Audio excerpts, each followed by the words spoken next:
Chers auditeurs, shalom uvracha. Secours les Inuishma de mon beau-frère Epsvi ben Pinchas, Zichrono livracha.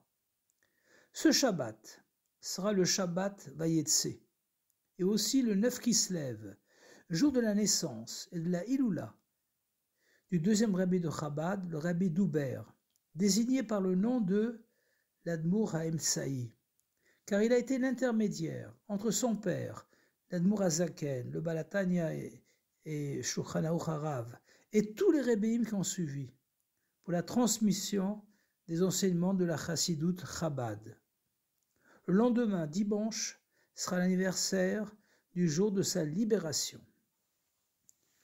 Au sujet de Moshe Rabbeinu, dans la Parasha Vayelech, Devarim chapitre 31, verset 2, il est écrit « Ben mea ve'esrim shana anochi hayom » « J'ai 120 ans aujourd'hui ».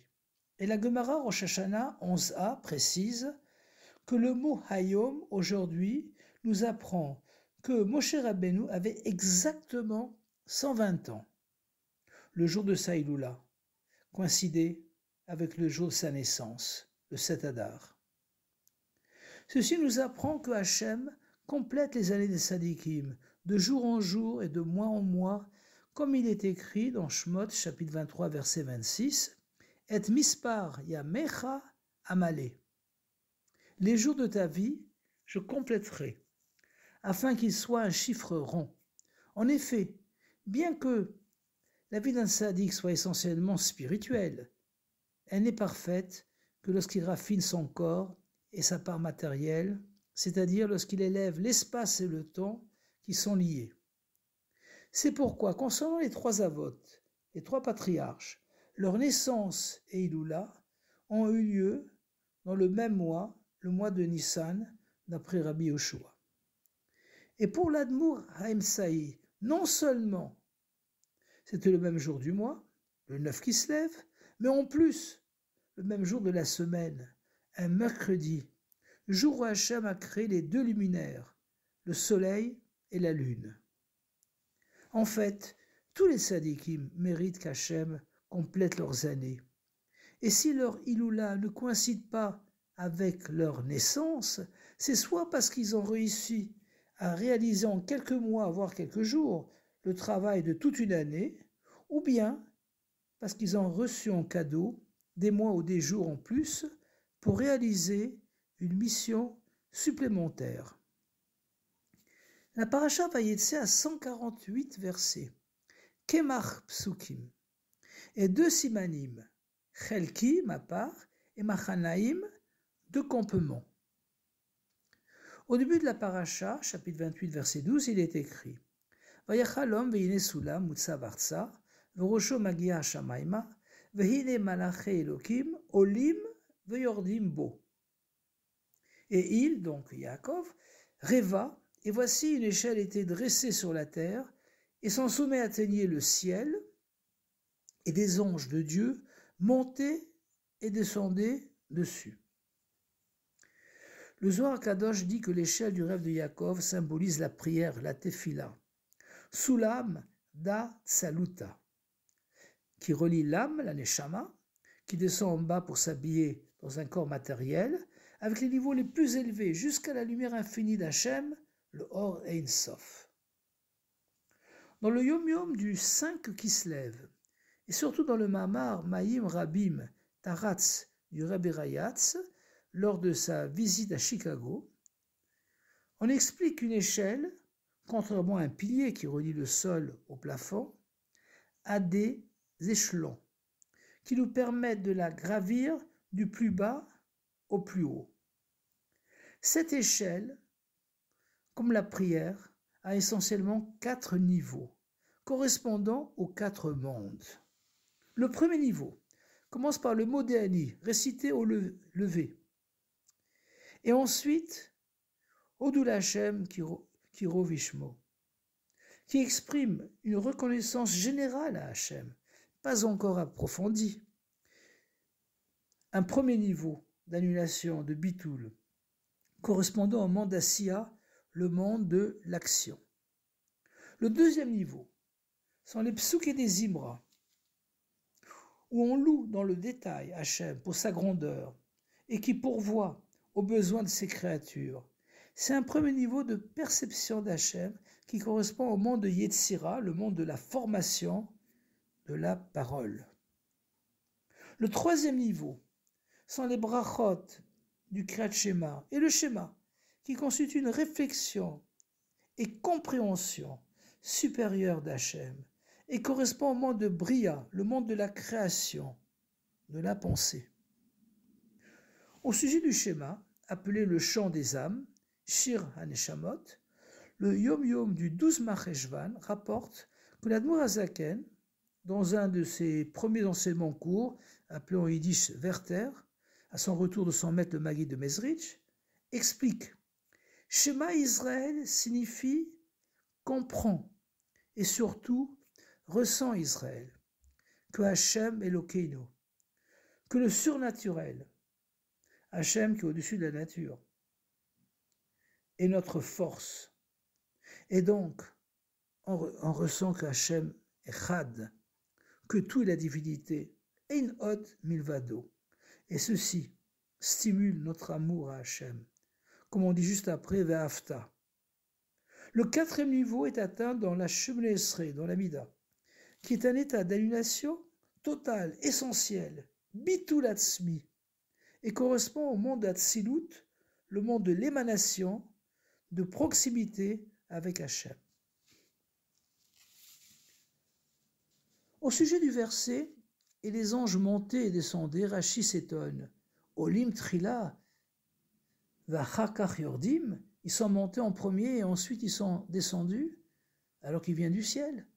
Et il explique que les anges qui ont escorté Yaakov dans la terre d'Israël n'ont pas le droit de sortir d'Israël. En yotzim chutza laaretz. Ils sont donc montés en premier et ensuite sont descendus les anges de la diaspora pour l'escorter en dehors d'Israël. Par contre, dans les deux derniers versets de la paracha, chapitre 31, versets 2 et 3, il est écrit « Et Yaakov poursuivit son chemin, et les anges de Dieu vinrent à sa rencontre.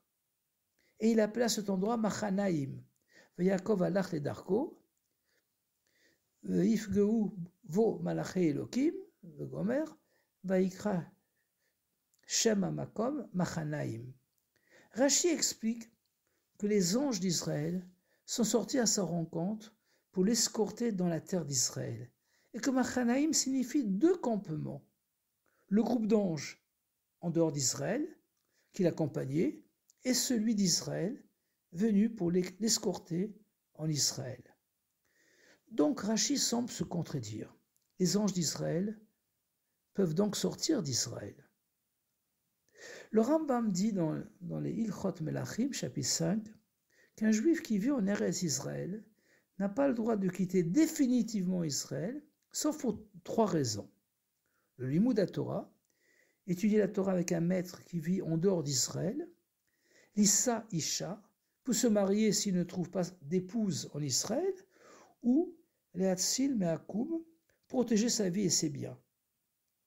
Cependant, dans la Gemara Kiddushin 31b, le commentateur, le Meiri, précise qu'on a le droit de sortir d'Israël pour aller à la rencontre de ses parents ou de son maître, qui vivent en dehors d'Israël, et les accompagner en Israël.